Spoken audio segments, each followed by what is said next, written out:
Masechet Ketubot Daf Kaf Het, a new Mishnah about believing a husband who testifies on behalf of his wife. And next Mishnah will be about believing testimony of an adult who remembers something when they were a child. So it began on the bottom of Kaf Zayin, Amar Rabbi Zecharia ben Hakatzav. המעון הזה לא זזה ידה מתוך ידי משעה שנכנסו גויים לירושלים ועד שיסעו. So what happened is that some enemies came into the city, and Rabbi Zecharia ben Kasav says he swears by the one who dwells in the divine presence, dwells here. He swears in God's name that my wife's hand did not leave my hand from the time that these enemies came into Jerusalem until they left. In other words, she was for sure not violated, and therefore he was a Kohen. Therefore, they should be permitted to remain together. Amrullah and Adam alasmo, but the rabbis told him, sorry, a person cannot testify about himself, and ishto kigufo, his wife is the same as him. Also, this will affect him. So in a way, by testifying about his wife, he's also testifying about himself, that he's permitted to stay with his wife, and therefore they said, sorry, you are not permitted. You are not believed, even though you're a sage and you were there and you held her hand the whole time. Not good enough. All right, Gemara says to Braita Tana, says even though the rabbis told him that he's not allowed to remain with her, he has to suspect that she was violated, and therefore they have to separate. It's true they have to separate, but they didn't actually need to get divorced. They just can't be in seclusion together. And so Rabbi Yochanan ben Zecharia ben Akasav accepted the ruling of the rabbis, and so separated by living not in the same house, not in Yichud, but they wanted to live near each other and still kind of be a family. So what did he do? He made a separate house within the courtyard. And she lived in that house. He lived in a different house. When she left, she would leave first, and then their children would leave, so that there was never a time that they were alone in the courtyard together. When everyone came home, the children would enter into the courtyard first, and only then would the wife come into the courtyard or into the house. In other words, they would be in the house. Maybe they wouldn't have dinner together and all that with the children there. So that's fine because they're not in seclusion. And then when it was time for sleeping, she would go to the separate house, and thereby he was able to maintain a family even though he did not violate the ruling of the rabbis and was not secluded with her. All right, very interesting. The question is, can you do the same thing with a divorcee? If it's a Yisrael who divorced someone, that would be permitted because they can get back together again. They can remarry as long as she was not with anybody else. But if he's a Kohen, once a Kohen divorces his wife, they are prohibited to each other forever. So the question is, if someone divorces his wife, but then they want to reconcile, they can't get remarried, but can they live in such an arrangement like this, that they live near each other, but they won't be secluded with each other? Maybe only in that case of a captive woman, the Zecharia ben Akasav, he was lenient, and I guess the rabbis were okay with it, so they ruled leniently because it's only suspicion that perhaps she was violated. In that case, probably she wasn't violated. He's probably telling the truth, but we can't accept his testimony. So, since it's probably okay, so we'll be lenient and allow them to live near each other. But in the case of someone who's divorced, we know for sure that they were divorced, and therefore for sure he is prohibited to her, and so they cannot do this arrangement. Or maybe it doesn't matter. It's fine. It's no different as long as there are safeguards and they're not being secluded together. It's fine if they live nearby. So here's the answer, and it's going to be no, it's not okay. Tashema detanya hamikadeshet ishto lo tinaseh bishchunatov. Someone divorces his wife, and this would apply to a Kohen or a Yisrael, and she marries someone else, so then she's prohibited to her ex. She should not live anywhere in his neighborhood. because even though actually she's permitted to all men, but since she was familiar, she was once intimate with her ex-husband, so we're afraid they might see each other in walking down the same block, and then they may be together, and so therefore she should live far away.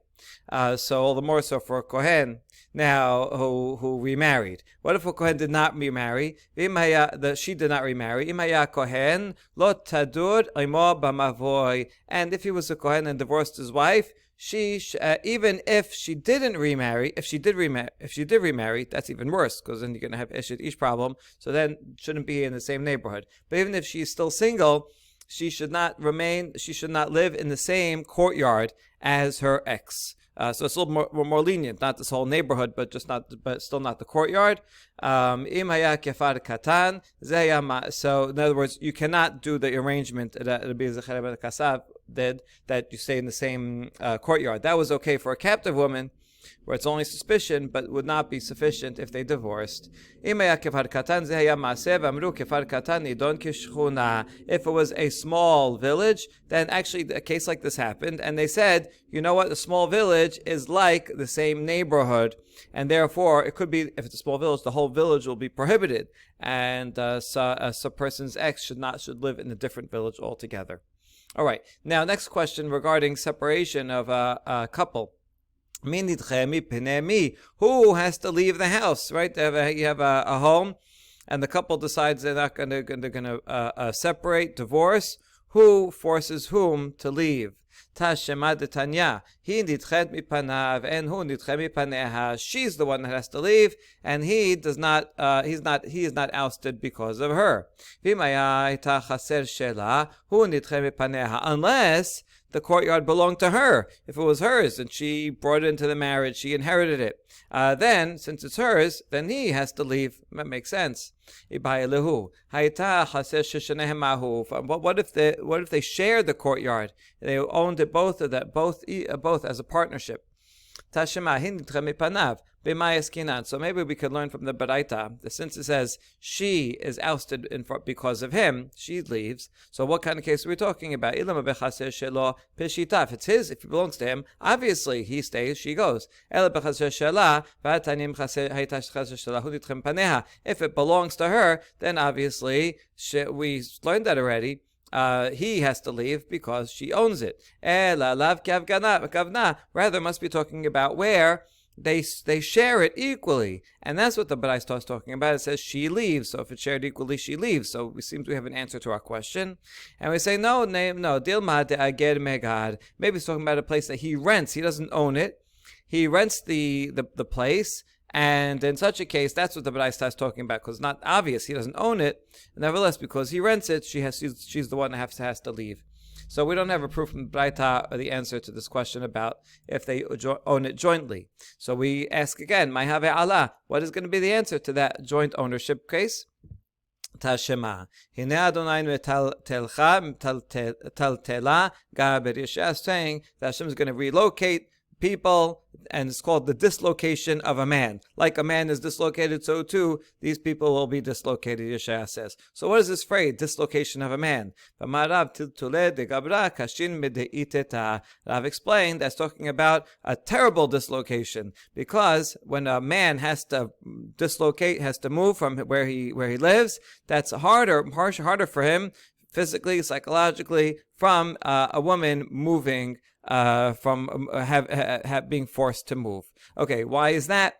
Not so clear. Perhaps because usually it's the husband that's who has the main responsibility for buying or setting up a home, and so he is invested in staying there, whereas the wife would generally, if she would be remarried, she would go and enter the home of her husband that she is about to marry. She would go and marry later. So therefore, she's under the assumption that she would leave and find a new husband and enter there, whereas if he has to leave his home that he built, he wouldn't know where to go and would have a hard time.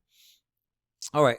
Tanu Rabbanan Lava Hemena Benichse Aviha Ena Nifrat Ela Al Yedeh Acher. If you have a couple that got divorced, then they should not have any interaction with each other and any business interaction. So, for example, let's say a Kohen who divorced his wife, so now they can never remarry again. And he borrowed money from her father's property, and now it's time to pay back. He should not go to her house and pay it back directly, because then they'll see each other. They may be secluded together, but rather he's to send a messenger. Don't have any interaction with one's ex. Amar Rav Sheshat v'i atula kaman ledina. If this Kohen and his ex-wife had some business dealings, and they now they had a fight and they had to come to Bet Din, the Bet Din does not listen to them, does not accept the case, because they shouldn't have been having business dealings to begin with. Therefore, they can reject the case. Rav Papa says, not only do we not deal with the case, but we even excommunicate them, because they shouldn't have been dealing with each other in the first place. Not only that, we also flog them for having had business relations with each other. Amar Rav Nachman, Tana be'ebel Rabbati, b'meh demem amorim shenitkaresha מן הנישואין, אבל כשתגרם מן האירוסין נפרד על ידי עצמה שאין ליבו גס בס. All these restrictions that they should not have any business dealings with each other. That it says in a Baraita in Ebel Rabbati. Ebel Rabbati is a Baraita. We have it. It's a list of Baraitot that all talks about the laws of Avelute. And in there it says, when do we apply these stringencies that one should not have any business dealings? That's only if they were married and divorced. But if they only had Erusin and then divorced from Erusin, even though they need a get and they're prohibited from each other forever, nevertheless, in that case, they're allowed to have a direct interaction. He can pay her back directly or have some business dealings. Because since they never consummated the marriage, they were never intimate with each other, he is not accustomed to her. And therefore, we don't expect this going to come to lead it to anything. Whereas if they were married, and so they were already accustomed to each other, then we need more of a separation. A story that saw a man and wife who were only did kiddushin, and then they were divorced, and they came to Rava. Yatev Ravada bar matana kame okay Rav shelucha ben tayuhu, and Rav Adam bar matana was sitting before Rava. He was as a student. Rava made an intermediary between them, so that they should not have any direct contact and direct dealing. They had some kind of business dealings that they needed Rava to be the judge for. So Rava made this a separation, an intermediary. So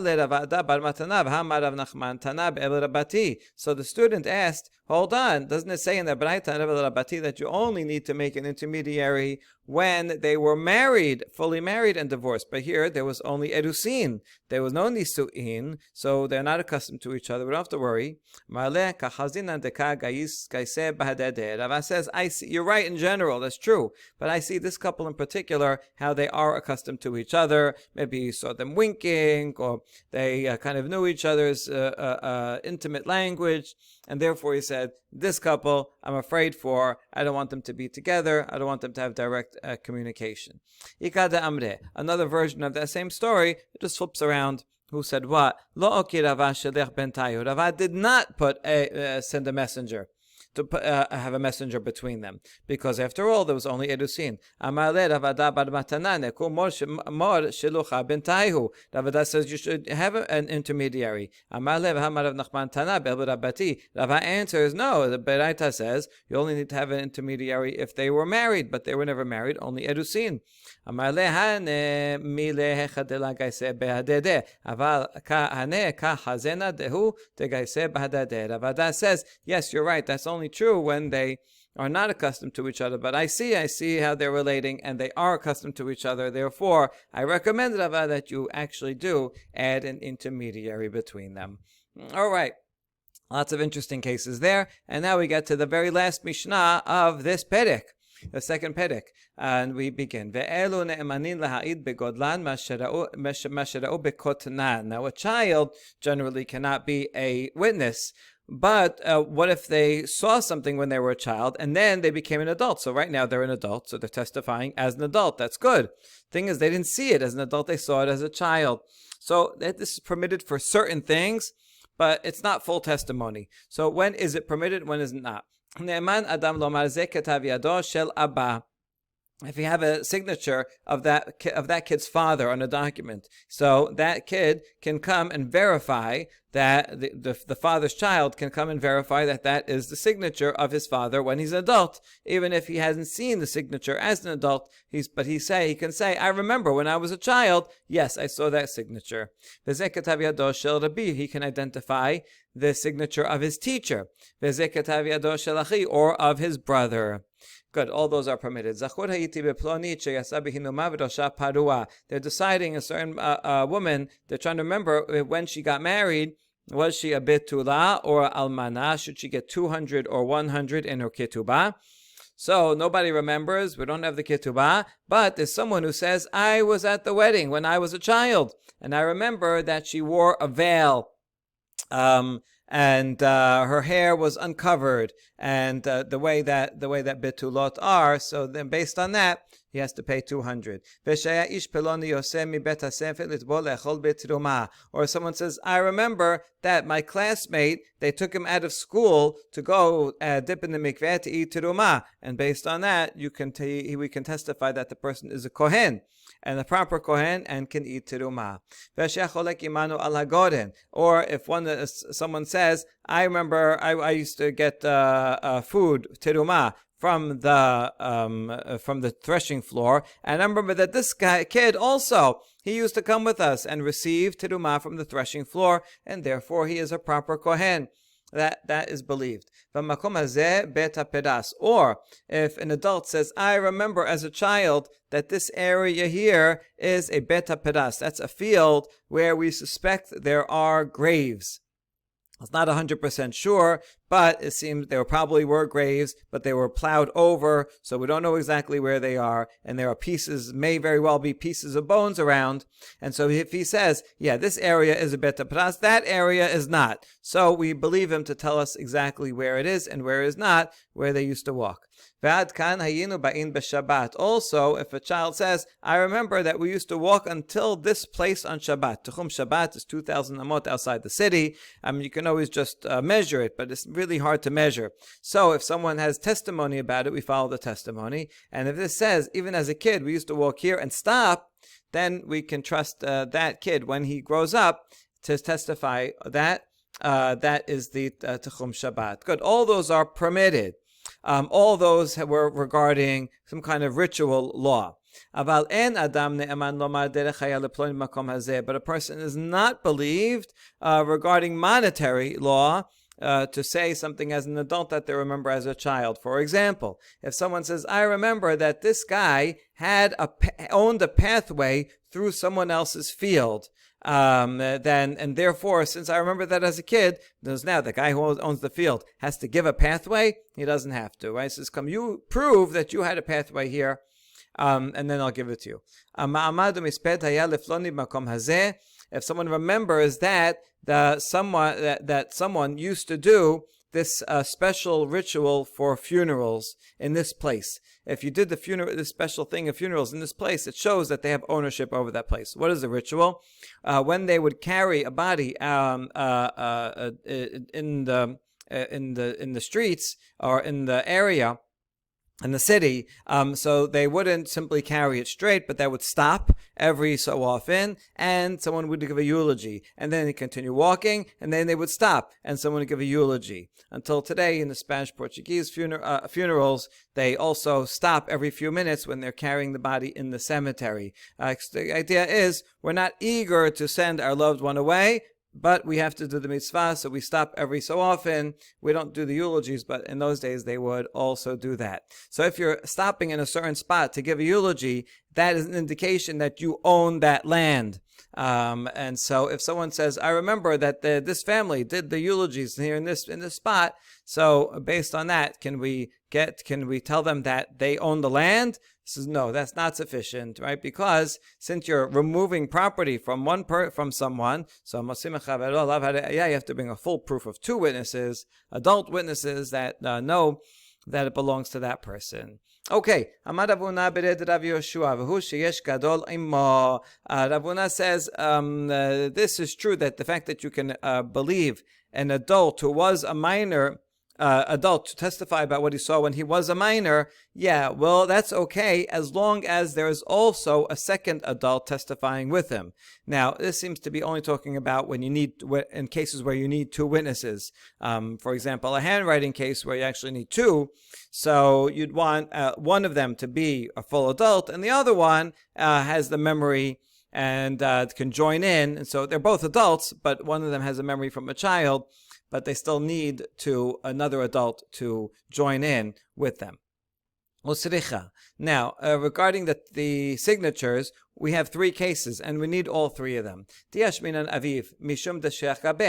we only mention that a child is trusted to identify a signature as a father, then we say, yeah, maybe that's true because the father is always around and the child grew up there, and so that's why he knows the father's handwriting well. But with his teacher, maybe he doesn't know his teacher's handwriting as well. So maybe he wouldn't be, a student wouldn't be believed regarding his teacher. And so that's why the Mishnah has to mention teacher also, that yes, that's also trusted. And if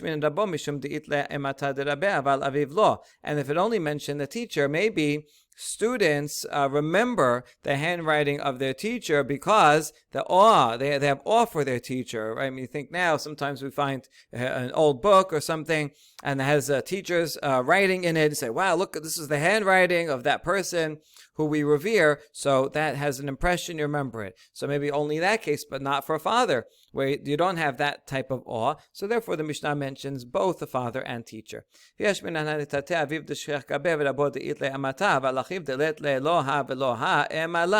you mention only the father and teacher, they have those that he's always there and they have awe, so you maybe say only those cases, but not a brother, where a brother he's not around so often, and brother doesn't have awe for his brother, and so there you'd say maybe not.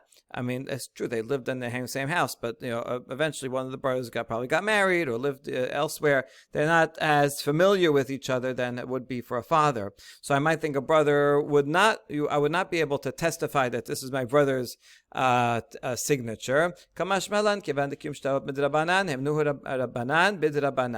the Mishnah includes that also. And the reason is because the whole law of ratification of documents is only required by rabbinic law. Technically, according to Torah law, we say that the witnesses that sign on a document are like they're talking and saying, yes, we are, we have been ratified just by our signature. But the rabbis came and said, you know what, we need an extra precaution, make sure there aren't forgeries, and so they require what equivalent today would be a notary to ensure. So since the whole thing is Rabbanan, therefore we can be lenient and say, you know what, even if it's a brother, we will permit and say you can, if you remember that was your brother's signature, then that's fine.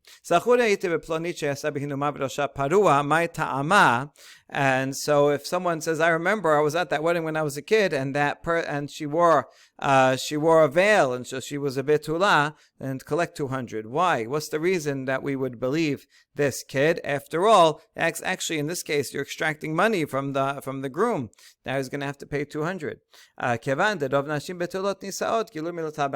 Because we're adding in the majority. The majority of weddings are bitulot. And so therefore, we would assume on our own that probably it's bitula and you have to pay 200. And so really, this testimony is only revealing something that we already was already very probable, and that's why we believe it. Okay, v'shaya ish peloni yosemi bet hasefer litbol lechol bitruma v'dirma evet kohenhu. Now, if someone says, I remember that kid, they took him out of school and they gave him teruma, and therefore he is a proper kohen. Wait a second, maybe not. Maybe he was a slave of a kohen. Remember, a kohen can eat teruma, and all of his household can eat teruma. All the kohen's children, all his wives, all of his possessions, his slaves and slave women. They can all eat teruma, even if they are not kohanim themselves. So maybe this kid was actually a child slave of the kohen, and that's why they gave him teruma. But when he grows up, and if he's freed, then he will not be able to eat teruma anymore. He's not a kohen, not at all. So, Messiah le Rabbi Yoshua ben Levi, Damar Rabbi Yoshua ben Levi, Asur la'adam she'yelamed et abdo Torah. You know what? It must be that we have a support here for Rabbi Yoshua ben Levi, who says that one is not permitted to teach his slave Torah. So, therefore, since it's not just that I saw this kid eating teruma. It's specifically, I saw how he was in school, and they took him out of school to eat him teruma. If he was in school, then it must have been the kohen's son, and therefore a proper kohen, because a slave would not be in school, since Rabbi Yoshua ben Levi says one should not put one slave in school. Why does he think you shouldn't teach put a slave in school? This is a good question. Maybe because then people will think it's his son, and then will marry him, and so in order to distinguish, to make sure that people don't get confused. But anyway, if they took him out of school to give him teruma, then he must be a kohen. Now we have a challenge on Rabbi Yoshua ben Levi. Velo v'hatanya. We're going to list a few things that would be surprising for a slave to do. V'hatanya lava hemenu rabo or sha'asad asa'or rabo apotropos. If a master borrows money from a slave, that is unusual. Or if the master made the slave a steward over his property, says you're in charge of everything here. Or if the slave wears tefillin. Now a slave, an Aved, has the same laws as a woman in terms of mitzvot. They do mitzvot. They are patur from mitzvot shazaman gerama. So slave does not have to put on tefillin, and therefore they generally wouldn't put on tefillin. Although they are permitted to put on tefillin, and it would be a mitzvah, same as if a woman did so. So since generally slaves don't put on tefillin, if they do, it's kind of a sign that they're not really acting like a slave. So is this an indication that they're free? Or if they went and read 3 Pesukim Bet HaKnesset, meaning they got an aliyah, if a slave gets an aliyah. And this would be the same as the laws of a woman. A woman doesn't generally get an aliyah, but technically she could. So this would be an unusual thing. In all these cases, even though the slave is doing something or being treated in a way that's unlike a slave, that's like a free person, nevertheless, it could just be an exception, and therefore that is not sufficient proof that they are freed, right? It doesn't mean that the master wanted to free the slave. It could just be that he decided to make him in charge of something, but it's no indication. So the question is, here it says that a slave could possibly get an aliyah, which means he knows in those days whoever got an aliyah would actually read the pesukim on their own. So here you see that a slave knows how to read well enough with proper pronunciation, ta'amim, he can say the berachot, he can get an aliyah. So therefore you see that a master can teach his slave Torah, and this goes against what Rabbi Yoshua ben Levi just said, that a master does not teach his slave. So what's going on? And the answer is Hatam dikre abid mida'ato. No, this is talking about a case where the slave, he was smart and was able to learn on his own, right? He picked up a book, he learned how to read, he learned how, and he went and he got an aliyah. So the master didn't teach him. So there's no contradiction. Ki kamrinan, Dekaneheg b'minhag banim. But what we're talking about here in the Mishnah is I remember that this kid was in school. That's talking about a case where the kid was treated like a child, that he was enrolled in yeshiva, the father paid tuition. They're only going to pay tuition for their child, not for their Avid. Okay, so that's so therefore we resolve that case. Next case in the Mishnah. If someone says, I remember as a kid, this person ate teruma, so they can eat teruma. So how can you believe that testimony? The answer is if it's only teruma midrabanan, like if it's teruma on vegetables or outside the land of Israel, whereas only drabanan, but for teruma doraita you'd need better proof. If someone says, I remember that they used to come to the distribution center and the threshing floors and receive teruma, and we can believe that testimony to say that this person is a good, valid kohen. Question: V'dilma Eved Kohen who? Maybe he's not a kohen. Maybe he's the servant of a kohen who went to receive a portion on behalf of his master. You see, and at the threshing floor, they give one portion to every kohen. That kohen would have to divvy it up with his servants. The servants don't get their own portion, but the master could send his slave and says, "You get the portion for me." And that would be fine because the Eved can receive it. So how come we don't suspect that it's the Eved and maybe is not actually a Kohen just because he got a portion on the threshing floor?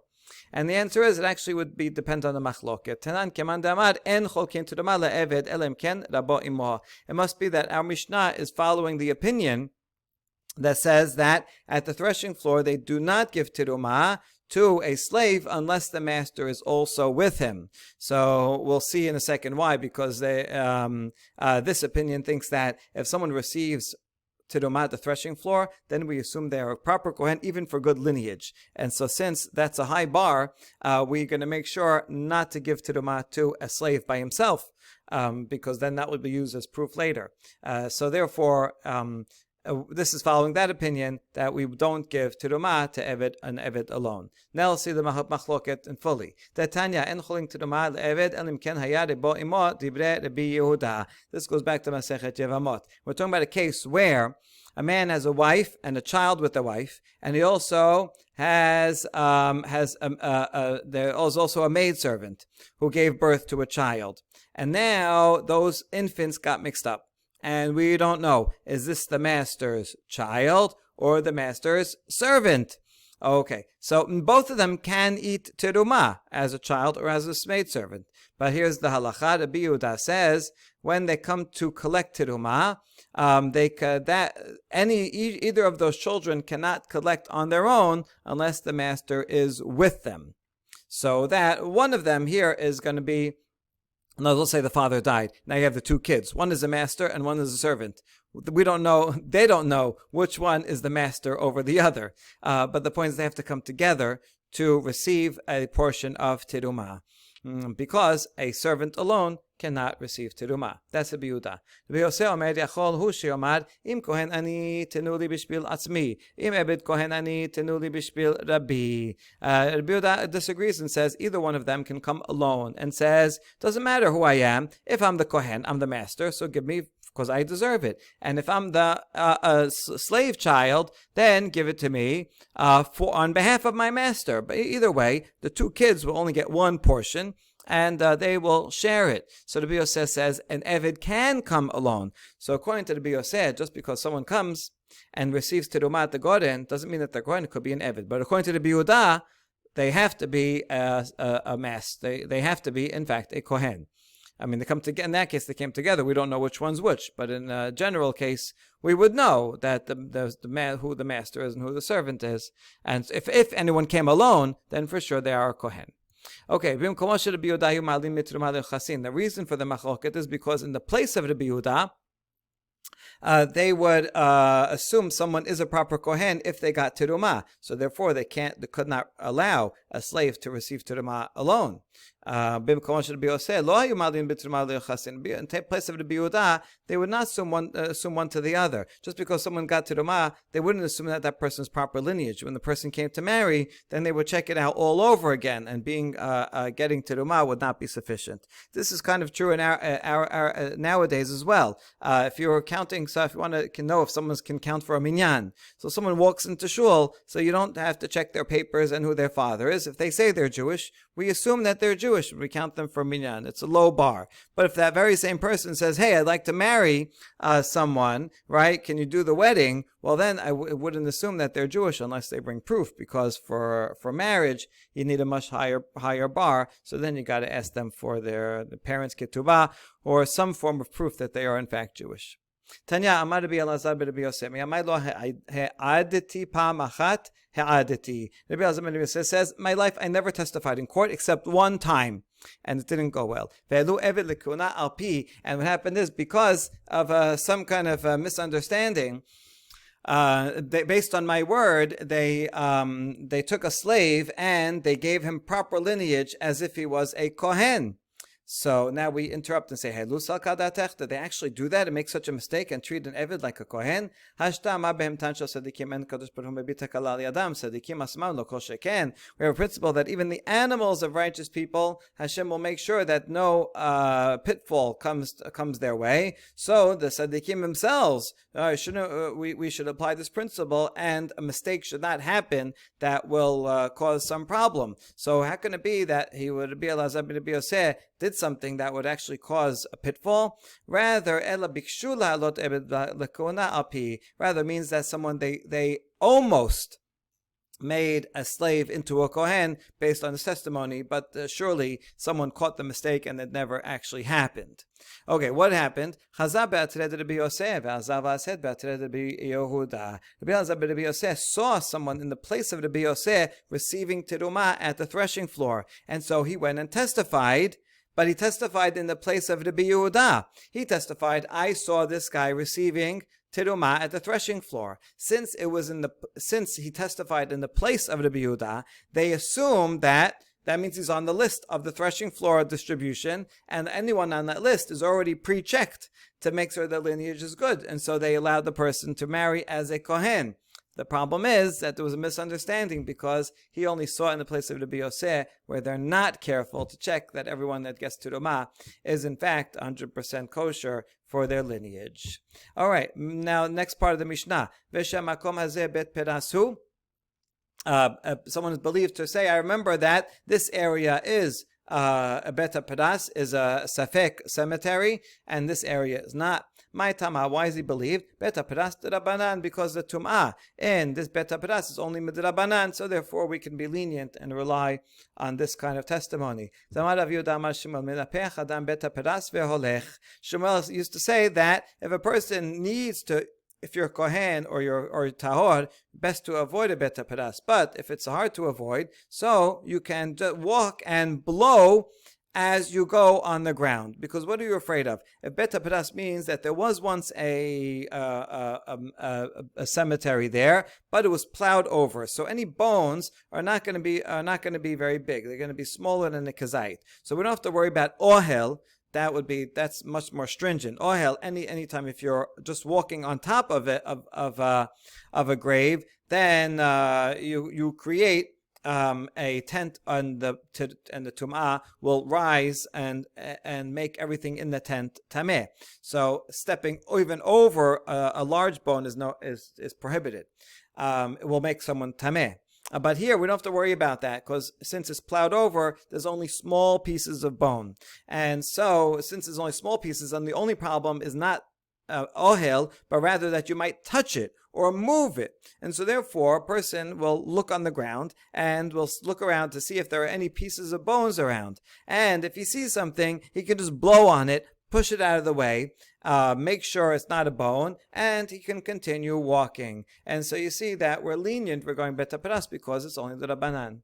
Rav Yehuda bar Ami Mishemed Rav Yehuda Amar Bet HaPeras shenidas tahor. And in fact, if it was trodden, meaning people walk there all the time, it's like a thoroughfare, then it's completely permitted Why? Because impossible that there would be any bone there, even the size of a barley. If it's less than the size of a barley, I mean it's totally pulverized into dust, then it's permitted altogether. And so it's impossible, since everybody's walking there, everything would have been totally crushed or pushed to the side. And so that's why we're going to be, in general, machmir on a bet paras, but the chumrah is only midrabanan, because most likely is nothing there. The next thing in the Mishnah is that a person says, I remember we came up to here for Techum Shabbat. Kasabat Techumin Derabanan. There is a general machloket about Techum Shabbat. Rabbi Akiva says it's Doraita, but other sages says it's Derabanan. And so we see that this Mishnah is assuming it's Derabanan, since we rely on this type of testimony that, I remember when I was a child. We rely on it because it's only Rabbanan.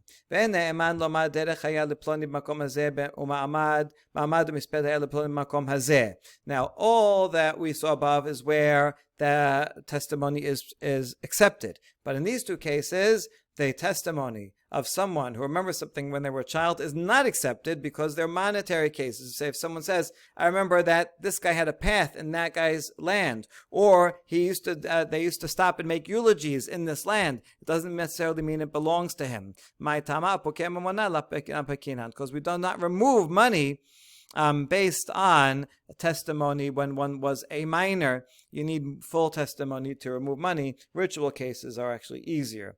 They're all ritual cases that are in some way Rabbanan or lenient.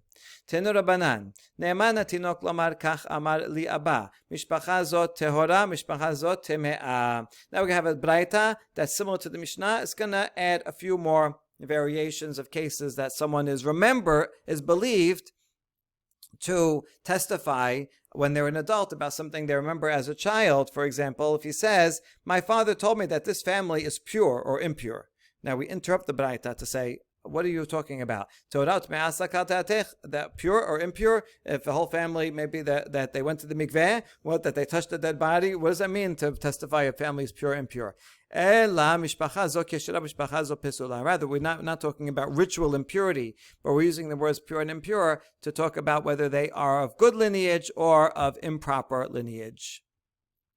Now we go back to continue the braita. And we ate fruit from the breakage of this person. That when this person married that person, where the Gemara is going to explain exactly what this means. It means that when there was an improper marriage, the other family members who are against it would break a barrel of fruit. We'll see exactly what that means. If someone says, I remember that we used to bring challah and other priestly gifts to that person who's a kohen, so then we believe that child did so, and that we assume that person is a proper kohen. And we comment, that's only if the child himself, it was the messenger and brought it to that guy's house. And so even as an adult, you remember, I used to go to that guy's house all the time and give him challah. But if he only remembers that someone else did it, then a child's memory may be fuzzy. In all these cases, if it was a non-Jew who converted, or a slave who was freed, which is the same as conversion, they are not believed, even though right now they are Jewish, but they saw the testimony when they were not Jewish. That is not believed. That's not as good as an adult remembering something when they were a child. And the last case in the Baraita is the same as the end of the Mishnah. They're not believed regarding property to say this, I had a path here, or we did eulogies here. Finally, Rabbi Yochanan ben Beroka, Omer Ne'emanin, Rabbi Yochanan disagrees and says they are credible. The Gemara will ask, what is Rabbi Yochanan talking about? Which case is he saying they are credible? In monetary cases or the one before? So Rabbi Yochanan ben Beroka, is he talking about the last case of a pathway? But that is monetary. And so how could you believe this testimony from a minor to extract money? אלא רשע וכולם אם היה גוי נתקרב ונשתחרר. אין נאמנין, רבי יוחנן בן ברכה אומר נאמנין. Rather, he's talking about the case right before, where the Tanakama says if someone was not Jewish and then they converted or were freed, they are not believed regarding testimony of something they saw before they were converted or freed. But Rabbi Yochanan disagrees on that and says they are believed. What's the reason? Tanakama sabar kevan de goy hu lahava dayek. Rabbi Yochanan beroka sabar kevan de da'ate legoye meda kava dayek. Tanakama says that since that person, when they were Jewish, they were not careful to look if the person, had no relevance to them because they're not part of halacha. So they're not going to be so careful to look to see if this person ate terumah or did this or that, and therefore not believed. But Rabbi Yochanan ben Roka says, no, since a person has intention, he's going to convert, right? He eventually converted, so probably even before he was on his way to thinking about converting, so he's already looking carefully at these matters and will certainly remember it, and then he's believed to testify. Mai kesasa. And finally, what is this separation ceremony that we're talking about, that if someone is remembered to say, I saw that as a child? You have a few brothers. One of the brothers marries someone who they're prohibited to marry, like if they're Kohanim and one of them marries a divorcee. So the other brothers who are kosher brothers, they are afraid, they don't want to get mixed up in that brother's sin. And then people were going to say, that family, the Cohen family, one of them married a divorcee, they're all no good. And then all their children are going to be suspect and shunned. So they don't want that, and they want to express their dissatisfaction with what their brother did. So the other brothers come v'shobrin, and they bring a barrel full of fruit. V'shobrin otabem serechaban. They go in the middle of the town square, and they break the barrel, and so the fruit's going to go all over the place. V'omrim achenu bet Yisrael shemau.